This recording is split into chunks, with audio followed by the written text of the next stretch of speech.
Bien-aimé dans le Seigneur, je vais t'emmener dans cette dimension de l'alliance où tu ne demandes plus rien à Dieu. Dans cette dimension de l'alliance où Dieu ne te doit plus rien. Dans cette dimension de l'alliance que Dieu prenne la forme de ce qui te manque. Dans cette dimension de l'alliance que la joie du Seigneur est ton partage.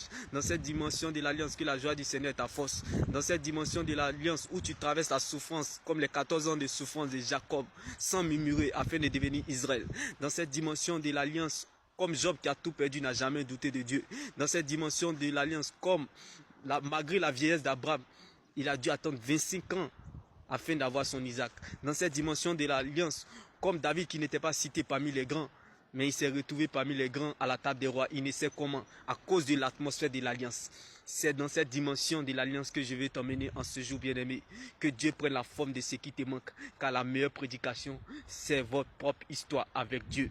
Le silence de Dieu n'est pas un oubli. Le silence de Dieu n'est pas une malédiction. Ce n'est pas parce que Dieu ne te regarde pas qu'il ne te voit pas. Ce n'est pas parce que Dieu est silencieux qu'il est absent.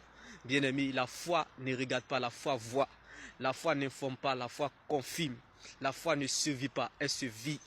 La foi, bien-aimée, n'écoute pas, elle entend. Car la foi vient de ce que l'on entend. Et ce que l'on entend vient de la parole de Dieu. La parole de Dieu finit toujours par remettre chacun dans le couloir de sa destinée. Comme Joseph qui n'était pas cité parmi les grands s'est retrouvé à la table des rois parmi les grands.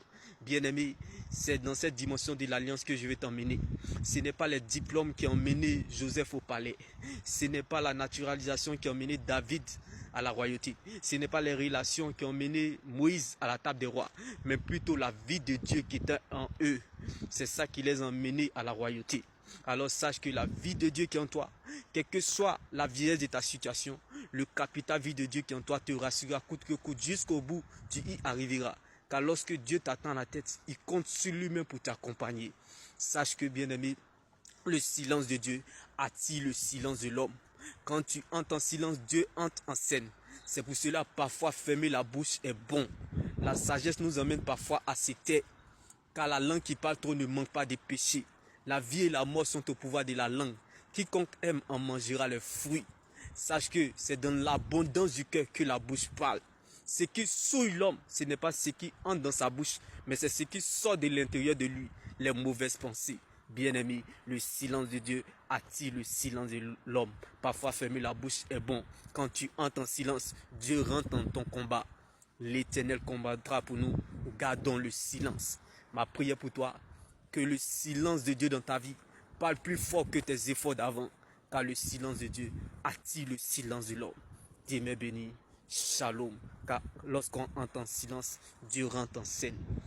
Il est celui, lorsque les hommes nous tournent le dos, il nous montre sa face. Il est celui qui te cache quand tes ennemis te cherchent. Les ennemis sont les carburants de ta gloire. Les ennemis sont les médicaments qui donneront la santé à ta destinée. Il dit à quelqu'un, le silence de Dieu attire le silence de l'homme. C'est dans cette dimension que je vais t'emmener en cette saison. La dimension de l'alliance, où tu ne demandes plus rien à Dieu, où Dieu ne te doit plus rien, où tu rends grâce à Dieu malgré les circonstances, peu importe les circonstances, tu loues le Seigneur et tu bénis le Seigneur. Prends le temps de bénir le Seigneur malgré ce chemin qui ne te plaît pas, car ta fin finira glorieuse, bien-aimé dans le Seigneur. Ne t'en détourne pas, ne fais pas des raccourcis, prends ce chemin, car ta fin finira glorieuse. T'es béni, shalom.